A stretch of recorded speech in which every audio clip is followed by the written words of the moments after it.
اگر شوال کے مہینے میں عمرہ ادا کیا ہو تو کیا اس پر حج فرض ہو جاتا ہے؟ اگر کوئی ایسا شخص جس پر حج فرض نہ تھا وہ رمضان میں عمرہ کرنے گیا، پھر عید کے بعد شوال کے مہینہ میں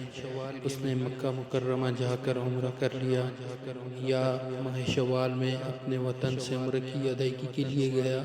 اور اس کے پاس حج کے ایام تک رکنے کے اخراجات مہیا ہیں